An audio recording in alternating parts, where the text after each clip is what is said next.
Hi guys, welcome to my channel World War II Diaries. Last week I read a lot of comments about my voice. Yes, we work with experimental software for voice cloning. The reason behind that is I don't have the time to read all the English diaries in person because we have like 4 YouTube channels and there's a lot of work to do. So the only way to, bring the diaries to you is use software with my voice.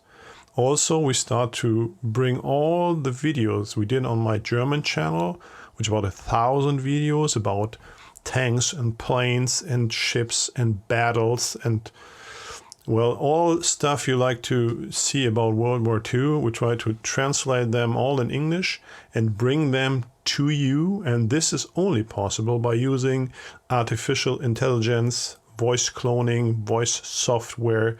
So I can't sit down and read another 1,000 videos for you. That's the reason why. So this week, another video with the software voice. Maybe next week my real voice. We will see. That's the reason behind all that. The time I have the problem. The problem is the time. I don't have the time to do this for you all the time. So I hope you still watch the videos, and if you don't like it, so be it. But thank you for watching, and for me it was important to explain to you what we do here. Thank you, and now enjoy Rudolf on the Eastern Front.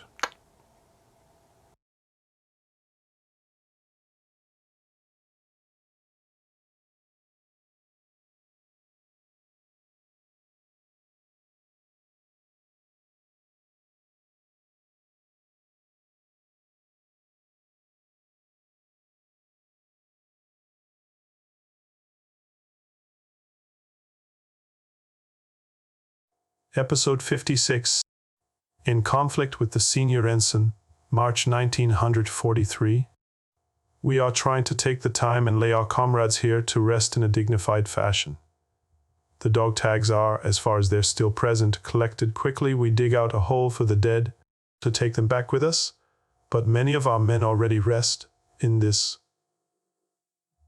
foreign soil. Since we're never exactly sure when we might return here to reinter the deceased, we make a grave site, mark it on the map, and then render it unrecognizable in such a way that the Russian, if he's passing by here, won't open it and loot the corpses. We've already experienced that. Therefore, the procedure, together with Heinz, I'm getting the driver and radio operator out of the shot-down tank. It's not an easy task since the men are badly burned. I have to really pull myself together, otherwise I'd throw up. Out of the Panzer III, which has suffered several hits, the dead radio operator is recovered. The others are only lightly injured. Nevertheless, the tank is junk and can't be repaired here in the field. Towing it back is also not possible, therefore it's blown up here on site. We still restock some of the shells, then the remainder is prepared for ignition. We're already almost a kilometer away when it's tearing the tank into 1,000 pieces and the turret twirls through the air.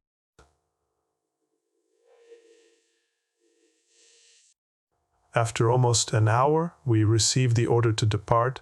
Aerial reconnaissance has apparently reported troop movements to the north, and we do not want to be cut off here. The first lieutenant of the Tank Grenadiers says a few last words at the grave of the fallen.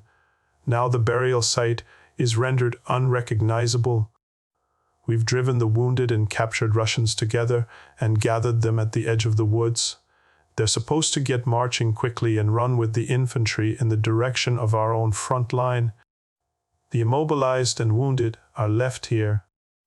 Their own troops have to take care of them. We mount up. Off it goes. We should get on quickly, but due to the prisoners, it might take longer. More than 100 men are trotting between us, and in my opinion, we should have left them here as well. My commander notices my displeasure and asks me what was upsetting me. I explained to him that during this slow march back, we'd present an excellent target for the Russians. either for tanks in our flank or for the Red Air Force. He waves it off and states that our fighter planes would be watching out already. Sure, he knows what he's talking about, the senior ensign. I pout, because we already know that old song. We're literally crawling back along the route of approach, whereby I have the impression that the Ivans are running extra slow to hold us up. Suddenly, it starts thundering. With binoculars, the commander looks back to the clearing where we destroyed the artillery emplacements and where the wounded Russians are still lying. Stalin organs have taken the entire area under fire. The clearing, woods, and the village disappear in explosions and clouds of smoke. Not a second too soon for us, but the civilian population and the remaining Russians there, that's all over then. So incomprehensible what our enemies are doing to their own people, no attempt to come to their aid, but just hold right onto them. As if they were thinking, we could probably hit a few Germans too, and off it goes. A human appears not to be worth anything here. Our tanks continue to dig their way back through the mud the way we came. I yell at the Russians in front of our tank. Do I? Faster, they need to get with it. Finally, those guys, I have my reservations, but the first lieutenant of the Grenadiers doesn't want to give up his loot. After 5 kilometers, we stop, a technical break. The Russians are throwing themselves to the ground. I walk over to the other tank men and smoke a cigarette. We're all not thrilled, but what are we supposed to do?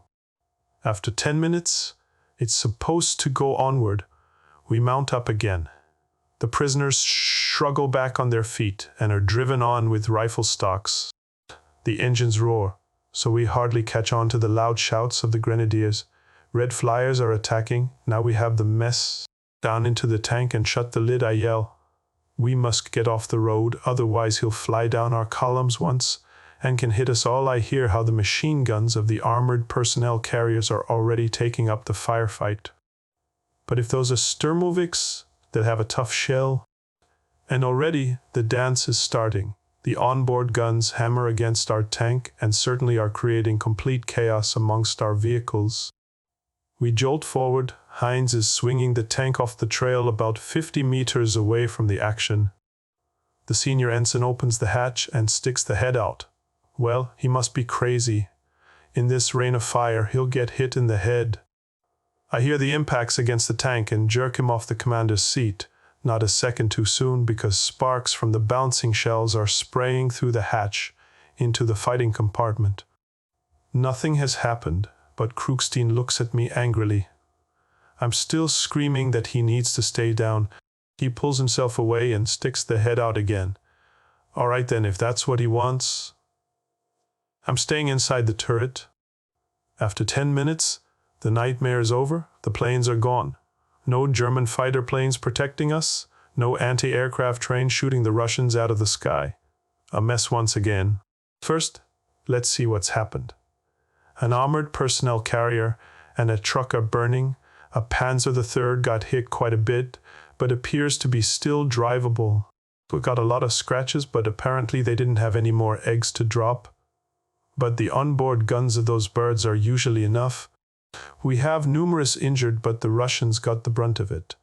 The 20 megameters of the onboard weapons has hit right into them. Probably half the Russians are dead, the rest wounded. The officers stick their heads together and deliberate what to do. It's decided to leave all the Russians here. Our wounded are going onto the trucks, and we're going to hurry to get home. We've suffered 5 dead and many wounded who are now distributed onto the vehicles. The rest will spread out onto the tanks. Then we'll see to it to finally get back toward our own front line. The convoy gets moving. Ivan we leave to himself. Our medics still had passed out first aid kits, but the rest, they'll have to deal with themselves. My commander has a decent bump on his head. When I yanked him down, he'd apparently bumped his head. He's still grouchy and doesn't talk much. I'm thinking the dance isn't quite over yet. By our outpost, we take another break. 2 heavy haulers and medical vehicles are on site to take over the wounded. After another 30 minutes, we're driving the final leg, and then finally reach Konstantinova again. The senior ensign gives orders to immediately drive to the repair unit to check the damages and to fix the turret ring. We talk to the mechanics. The remaining crew goes over to the quarters. The commander takes me aside. With slight anger in his voice, he tries, still diplomatically, to explain to me what he thought of all of this. I've learned one thing, then at first to keep my mouth shut. According to his opinion, we should not have continued the assault with the defective turret. I should not again put myself above his orders, even if it worked out all right this time. And he outlines to me that if he wanted to look out of the hatch, that was all right. I think for a little while, but then hold back any further comment. At the end follows a despite all, a good start with this crew, and the two of us will also agree. Then a slap on the shoulder, and I'm dismissed. On my way over to Schmidt, I'm still thinking that this greenhorn will get quieter eventually. Now I finally want to know what's up with Schmidt's arm. When I arrive at the staff barracks, only the Sarge is there. I report back and inquire about Schmidt. He was with the captain at his quarters having papers signed, the Sarge explains. Now I want to know exactly. Offer a cigarette and ask, by the way, what had recently happened to Schmidt? The Sarge has to laugh but then does spill the beans. Schmidt had been out at a reconnaissance mission with the company chief, in a quiet corner, but here in Russia one could never be sure. Anyway, Schmidt had stuffed his guts earlier and was now standing there in the middle of nowhere with the old man. Not a tree, not a bush stood there, and it was now grumbling in his stomach. Schmidt hadn't been able to hold it any longer, so that the captain, slightly irritated over the circumstance, let him go to find a quiet place for his business. He had given him along the way that lightning should strike him when taking a shit. 5 minutes later, a platoon of Russians had snuck up on the chief's unit, and there had been a small firefight. Startled by that, Schmidt had returned to the field car like a scared chicken with his pants down to his knees, and zing, caught a grazing shot to the wing.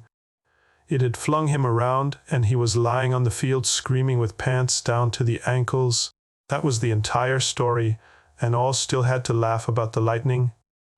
Well, finally something to chuckle over after all. Schmidt had still been lucky. That could have ended badly for him. So now I'll wait till he comes back. Sarge still asks about the greenhorn. I wave it off and explain to him. It'll all still come together. I'm curious whether we'll become friends yet.